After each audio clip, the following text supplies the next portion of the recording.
Eu encontrei aqui na Boa Vista, vizinho de Pratinha, Pratânia, o Celso, que é de Avaré. E para todos aqueles que gostam de cinemas, ele tem uma bonita história também, vivida lá em Avaré, do tempos do cinema em Avaré. E eu queria que o senhor contasse um pouquinho dessa história para nós. Como é que o cinema aconteceu em Avaré? Conta pra gente. Memórias Botucatu. O passado de volta ao presente. Não foi o cinema comercial propriamente dito. Que o cinema comercial em Avaré chamava-se Cine Santa Cruz, que ficava na Rua Maranhão, número tal, né? Mas eu trabalhei com o Clube Avareense de Cinema. Era um clube, existiam os associados e nós fazíamos projeção às quintas-feiras para os associados. Então tinha uma frequência bastante grande e eram filmes no original. Não eram filmes de hoje, por exemplo, que eu não admiro, infelizmente, vamos dizer assim, filmes dublados. Eram filmes no original. Esse Clube Avareense de Cinema foi fundado em 1956, ainda com o chamado, muita gente nem conhece, com o chamado 16mm, que a fita era um pouco mais estreita do que as normais. Depois do 16mm, nós passamos para o chamado 35mm, que aí foi até no final, quando começou a aparecer o cinema digital. Foi mais ou menos isso. Quando o senhor fala que lá em Avaré vocês começaram com um clube do cinema, né? Isso. Vocês tinham ideia do cinema aqui em Botucatu, da empresa Teatral Peduti, que foi uma das maiores, não só no estado de São Paulo, como em todo o Brasil?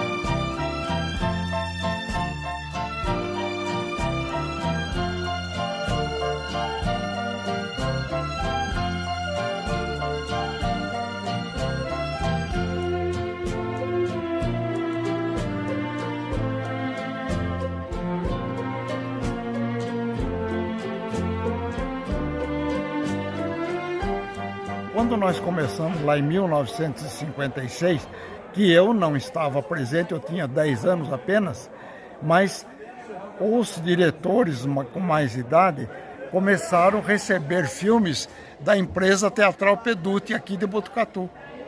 Era o Peduti que fornecia as cópias de filmes para serem exibidas no Clube Avareense de Cinema, o chamado Cinecac. Lá no início, então, né? Lá em 1956. Comecei a frequentar esse Clube Avareense de Cinema lá em 1965. Me lembro que eu estava prestando serviço militar em Avaré. 1965? 1965 começamos. O ano que eu nasci. Então, começamos em 65 e eu já interessado em cinema, ajudava nas projeções, nas cabines de projeção. Que embora o público não soubesse que era fácil, o público pensava que era fácil para mexer com o cinema, mas não era. Era bastante complexo. Então, mais de uma pessoa tinha que ficar na cabine de projeção, no mínimo 2 pessoas, para fazer o filme rodar e para o público assistir. Então, é uma história bastante longa e bastante antiga, né? O senhor estava contando pra gente nos bastidores aqui que o filme Titanic tinha uma longa duração de 3 horas e 9 minutos. 3 horas e 9 minutos. 3 horas. A fita, o senhor falava que emendava, tinha toda uma história. Tecnicamente, conta isso pra gente. Então, na realidade, nós recebíamos o filme Titanic e os outros também de São Paulo de uma distribuidora em São Paulo, vinha em 8 rolos o Titanic. 8 rolos de aproximadamente 20 minutos cada rolo.